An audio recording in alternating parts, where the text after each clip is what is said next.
জাকারিয়া সাল্লাম যখন মারিয়ামের মেহরাবের ভিতরে ঢুকলো, আমার আল্লাহ রাব্বুল আলামিন সুন্দর করে কোরআন দিয়ে জানায়া দিতেছেন, কুল্লামা দাখালা আলাইহা জাকারিয়াল মিহরাব। যখন জাকারিয়া মেহরাবের ভিতরে ঢুকলো, প্রবেশ করলো, দাখালা প্রবেশ করার সঙ্গে সঙ্গে দেখে ওয়াজাদা ইনদাহা রিজকা, বিভিন্ন রকমের রিজিক মারিয়ামের মেহরাবের ভিতরে দেখা যায়। কোন সুবহানাল্লাহ। এমন এমন ফল দেখা যায় যে ফল এখন পাওয়া সম্ভব না। এখন যদি আমি চাই আম গাছে কি আম আছে, আম পাওয়া সম্ভব না, কাঁঠাল পাওয়া সম্ভব না, বড়ই পাওয়া সম্ভব না। কিন্তু মারিয়ামের কামরার ভিতরে ঢোকার সাথে সাথে দেখে ওয়াজাদা ইনদাহা রিজকা, অমৌসুমিক রিজিক, অমৌসুমিক ফলগুলো মারিয়ামের কামরার ভিতরে দেখা যায়। কোন সুবহানাল্লাহ। এবার হযরত জাকারিয়া আলাইহিস সালাম এবার ডাক দিয়ে বলতেছেন, ক্বালা ইয়া মারইয়াম আন্না লাকি হাযা, হে মারইয়াম, এই যে ফলগুলো দেখা যায় অমৌসুমিক ফল, এই ফলগুলো তুমি কোথা থেকে পাও একটু বলো না। মারইয়াম ডাক দিয়ে বলে, ক্বালাতু হুয়া মিন ইনদিল্লাহ। আল্লাহু আকবার। মারইয়াম ডাক দিয়ে বলে, আমার খালু, আপনি ভালো করে জানেন এই যে ফলগুলো দেখছেন অমৌসুমিক ফলগুলো, ও আমার খালু, এই ফলগুলো আমি আমার আল্লাহর নিকট থেকে পাই। সুবহানাল্লাহ। আল্লাহ রাব্বুল আলামিন আমাদের পিতা, আদি পিতা হযরত আদম আলাইহিস সালাম, মা হাওয়া আলাইহিস সালামকে জান্নাতের ভিতরে পোশাক দিয়েছিল না? পোশাক দিয়েছিল। একটা ভুল করার কারণে পোশাক নিয়েছিল। আবার আল্লাহ রাব্বুল আলামিন পোশাক দান করেছে। কোন সুবহানাল্লাহ। ইয়া বানি আদম কদ আনজালনা আলাইকুম লিবাসান ইউআরি সাওআতিকুম ওয়ারিশা ওয়া লিবাসুত তাকওয়া যালিকা খায়র যালিকা মিন আয়াতিল্লাহি লাআল্লাহুম ইয়াযাক্কারুন। হে বনি আদম, কদ আনজালনা, আমি তোমাদের জন্য নাজিল করেছি, লিবাস পোশাক তোমাদের জন্য নাজিল করেছি। কদ আনজালনা আলাইকুম লিবাসান ইউআরি সাওআতিকুম ওয়ারিশা, তোমাদের চেহারাকে ঢেকে রাখবে, তোমরা তোমাদের সৌন্দর্য পোশাক দ্বারা বাড়াইবে। কিন্তু আজকে লক্ষ্য করা যায়, আজকে আমার মাদের পোশাক দেখলে এটা মনে হয় না ইসলামিক পোশাক। এরা যে পোশাক পরতেছে ইহুদি নাসারা খ্রিস্টান, এদের চক্রের কারণে আজকে আমার মা বোনরা আজকে ধ্বংসের পথে চলে যাচ্ছে। কোন ঠিক কিনা? আজকে আমার যুবক ভাইদেরকে যদি খেয়াল করে দেখা যায়, তাদের যে পোশাক এই হাঁটুর উপরে এই জায়গায় এতটুকু ছেঁড়া, আবার এই পায়ের এতটুকু ছেঁড়া, এগুলো বলা হয় মডেল। কিন্তু আল্লাহ রাব্বুল আলামিন আমাদেরকে ইজ্জত ঢাকা ফরজ করে দিয়েছেন, নাভির উপর থেকে হাঁটুর নিচ পর্যন্ত ঢেকে রাখতে হবে।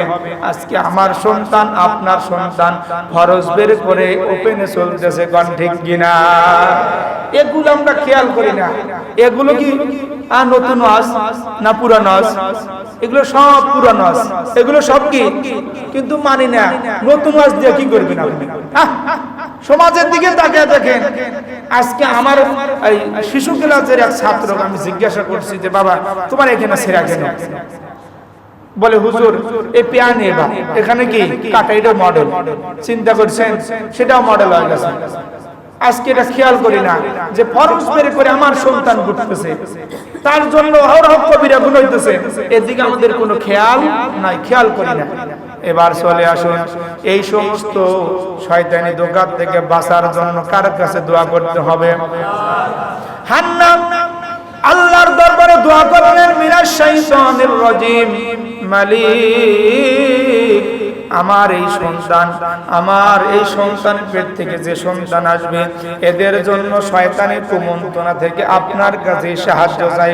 সুবহানাল্লাহ। এবার হান্না তার মেয়েকে হযরত মারিয়াম আলাইহিস সালামকে আল্লাহর ঘরের খাদেম বানায়া দিবে।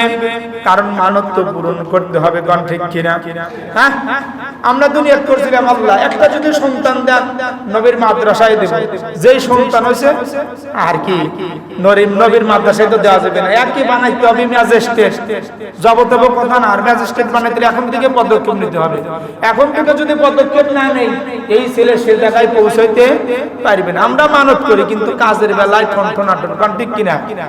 হান্না এবার আল্লাহর ঘরের খাদেম বানা দিলেন। হযরত মারিয়াম আলাইহিস সালামকে আল্লাহর ঘরের জন্য দিয়ে দিলেন, আল্লাহর ঘরের খাদেম বানায়া দিলেন। এবার ওই বাইতুল মুকাদ্দাসের যত মুসল্লি আছে সবাই হান্নার খেদমত করার জন্য পাগল হয়ে গেল, সুবহানাল্লাহ।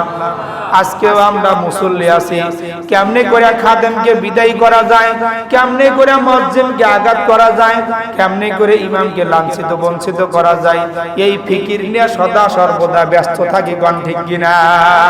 কিন্তু তৎকালীন সময়ে ওই হান্নার মেয়ে মারিয়াম আলাইহিস সালাম ছোট্ট শিশু, তাকে যখন খাদেম বানা দিল মসজিদের বাইতুল মুকাদ্দাসের, যত মুসল্লি সবাই পাগল হয়ে গেল। কেউ কয় আমি আর খেদমত করব, আর একজন কয় আমি খেদমত করব, এই নিয়ে লেগে গেল বিভিন্ন রকমের কথাবার্তা। হযরত জাকারিয়া আলাইহিস সালাম ডাক দিয়ে বলে, দেখো দেখো মা খালা মায়ের মতন আমার স্ত্রী হলো মারিয়ামের খালা, অতএব মারিয়ামের খেদমতের দায়িত্ব বেশি হকদার আমি, গণ সুবহানাল্লাহ। এবার সবাই বলল না না, এমনি এমনি আমরা মারিয়ামকে তোমার খেদমতে দিতে পারি না, তোমাকে আমরা দেখাশোনার দায়িত্ব দিতে পারি না, পরীক্ষা করব, যে পরীক্ষায় উত্তীর্ণ হবে সেই মারিয়ামের খেদমত করবে, গণ সুবহানাল্লাহ। ইযিল কুনা আকলামাহুম আইয়ুহুম ইয়াকফুলু মারইয়াম ওমা কুনতা লাদাইহিম ইয ইয়াখতাসিমুন। আল্লাহ রাব্বুল আলামিন কোরআন দিয়ে জানায়া দিলেন ওই সময় জাকারিয়া আলাইহিস সালাম এবং সমস্ত মানুষগুলো সবাই কলম নিক্ষেপ করলো নদীতে। ঘোষণা হলো যার কলমটা নদীর স্রোতের উল্টা দিকে যাবে সেই মারিয়ামের খেদমত করবে। ইদিল কুনা কুলাবাহুম, যখন তারা কলম নিক্ষেপ করলো কলমের দিকে তাকিয়ে দেখেন যত মুসল্লি সমস্ত মুসল্লির কলম নদীতে ভেসে ভেসে চলে যায়, আর জাকারিয়ার কলম নদীর উল্টা দিকে চলতে থাকে, সুবহানাল্লাহ। হযরত জাকারিয়া আলাইহিস সালাম মারিয়াম আলাইহিস সালামের খেদমত পাওয়া গেল। মারিয়াম আলাইহিস সালামের খেদমত করা শুরু করলো, একটা মেহরাব বানায়া দিল। কি বানা দিল জোরে বলেন? একটা মেহরাব বানা দিল মারিয়ামের জন্য। হযরত মারিয়াম আলাইহিস সালামকে সেই মেহরাবের ভিতরে রাখে আর দেখাশোনা করে। একজন যাত্রী ঠিক করে দিল, দুধ পান করায় চলে যায়।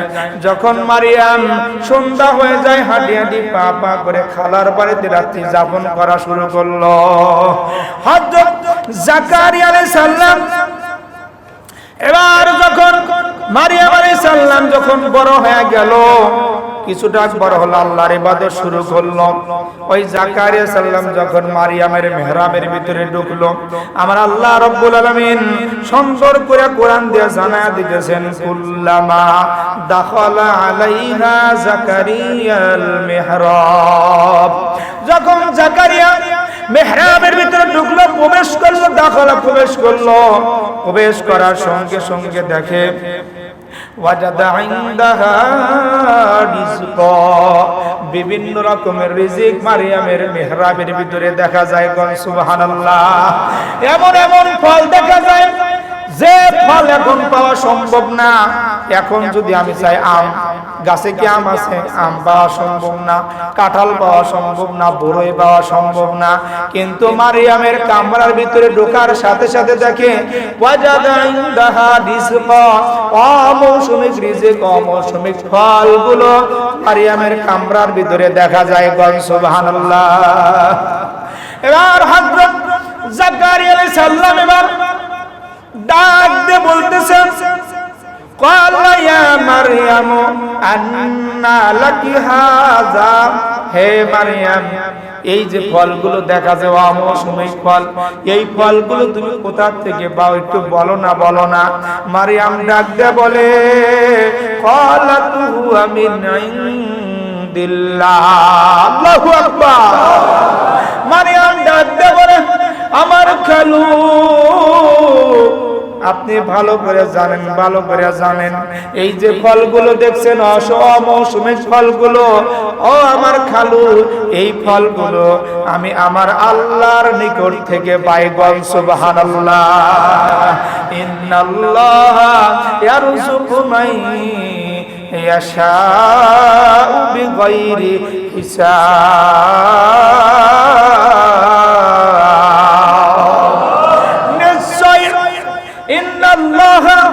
নিশ্চয় আল্লাহ তাআলা ইয়ারযুকু মান ইয়াশা, যাকে ইচ্ছা করেন, বেগাইরি হিসাব, অগণিত অসংখ্য রিজিক তাকে দান করেন। বল সুবহানাল্লাহ। তাহলে কি সুদ খাওয়ার দরকার আছে? এ কথা কেন, এইবার কথা কেন? তাহলে কি ঘুষ খাওয়ার দরকার আছে? আল্লাহ যদি অগণিত রিজিক কোরআন দিয়ে জানা দিতেছেন, বিগাইরি হিসাব, অগণিত রিজিক আল্লাহ তাআলা দান করবে, ক্ষমতা আল্লাহর আছে। তাহলে কি ঘুষ খাওয়া যাবে? সুদ খাওয়া যাবে? না না, আমার আল্লাহ তাআলা ঘুষও খায় না, সুদও খায় না। আমার আল্লাহ তাআলা এগুলো নিষেধ করেছে। আমার আল্লাহ তাআলা যেটা হারাম করেছে ওই পথ আমাদের ধরা যাবে না। কোন ঠিক কিনা? নতুন ওয়াজ শুনে কি করবে না? পুরানো ওয়াজ মানেন, কামিয়াবি হয়ে যাবেন। পুরানো ওয়াজ মানলেই যথেষ্ট। কি গান? আমার আল্লাহর কাছে এত রিজিক আছে, এত রিজিক আছে, অমৌসুমিক ফল মারিয়ামকে খাওয়াইতেছে। আর আমরা আমন নবীর উম্মত, শ্রেষ্ঠ উম্মত, আমাদেরকে আল্লাহ খাওয়াবে পারে না? আমরা তো খাবেরই চাই না, আমরা খালি পচা জিনিস খাবো। কি কান? আল্লাহ কইছে হালাল জিনিসকে আমরা যা খেতেছি হারাম জিনিস। আল্লাহ কইছে সুদ খাইস না, আমরা সুদের ভিতর গড়িয়ে পড়তেছি। আল্লাহ কইছে ঘুষ খাইস না, আমরা যা ঘুষের জন্য বাড়ি বাড়ি পাপ করতেছি। কোন ঠিক কিনা? এবার লক্ষ্য করে দেখেন, যখন এই জাকারিয়া নবী দেখলো সে হায়রে মারিয়ামকে আল্লাহ রাব্বুল আলামিন এই অমৌসুমিক ফল খাওয়াইতেছে, যেটা পাওয়াই সম্ভব না, তাহলে তো আমাকে আল্লাহ তাআলা একটা সন্তান দিতেও পারেন। সুবহানাল্লাহ। আমি বৃদ্ধ হয়ে গেছি তাই কি? আমার যৌবন শক্তি পুরো হয়ে গেছে তাই কি? আমার স্ত্রী বন্ধা, তাতে সমস্যা কি? আল্লাহ তাআলা যদি মারিয়ামকে অমৌসুমিক ফল খাওয়াবার পারে, আমি জাকারিয়া নবীকেও এখনো সুযোগ আছে, আল্লাহ তাআলা সন্তান দিতে পারে। সুবহানাল্লাহ। এবার জাকারিয়া নবী আল্লাহর দরবারে দোয়া শুরু করলো। হুনালিকা দা জাকারিয়া রব্বা। তখন দোয়া করা শুরু করলো কে? জাকারিয়া নবী রব্বাহু, তার রবের নিকটে, হে আমার মালিক, আমাকে একটা সন্তান দেন। ক্বালা রব্বি হাবলি মিন লাদুনকা, হে আমার প্রভু রব্বি হাবলি, আপনি আমাকে দান করুন মিন লাদুনকা, খাস আপনার নিকট থেকে, যুররিয়াতান তাইয়্যিবা, পবিত্র সন্তান, নেককার সন্তান। কোন সুবহানাল্লাহ। আমরা কেমন সন্তান চাবো? কথা কয় না। নেককার সন্তান চাবেন না? নেককার সন্তান যদি না চান, মরবেন কবরের গোড় দিয়া সিগারেট টান দিয়ে দুমাটা কবর বিলা ছাড়বেন, দেখবেন কেবা ঠেকে। নেককার সন্তান চাইতেছেন না, কোরআন শিক্ষা দিতেছে।